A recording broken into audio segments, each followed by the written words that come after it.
سلام دوستان عزیز، میخوایم برنامه سیپن نتورک رو خدمت شما معرفی کنیم. بعد از اینکه دانلودش کردی از گوگل پلی، میای داخل برنامه.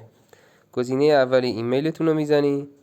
گزینه دومی هم پسوردی که خودتون تعیین میکنی که باید شامل 6 عدد، یک حرف بزرگ انگلیسی، یک حرف کوچیک و یک علامتی شبیه ستاره یا علامت تعجب یا مربع یا هر چیزی که خودتون دوست داشته باشی.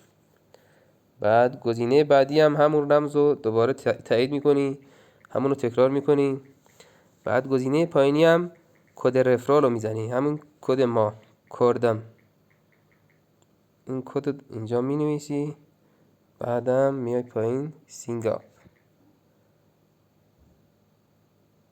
بعد یه پیامی واسه شما میاد بالا که میگه یه ایمیلی واسه تو اومده، باید بری داخل ایمیلتون رو باید چک کنی، همون ایمیلی که اینجا ثبت کردی.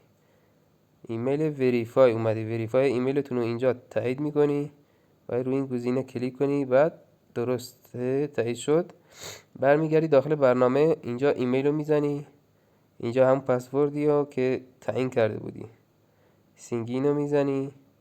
بعد این گزینه واسه شما میاد اینجا، نام و نام خانوادگی رو یادداشت میکنی. این پایینم یک کد رفرالی واسه خودتون اینجا تعیین میکنی که از این گزینه زیر مجموعه گیری کنی. کانکت رو میزنی. بعد میری داخل برنامه، استارت رو میزنی.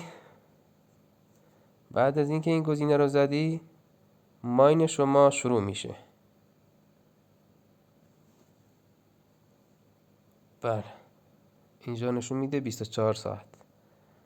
بعد 24 ساعت دوباره برمیگردی رو برنامه و همون استارت رو میزنی. این گزینه بالایی هم تعداد سپن شماست که این ستام هدیه کد رفرال ماست.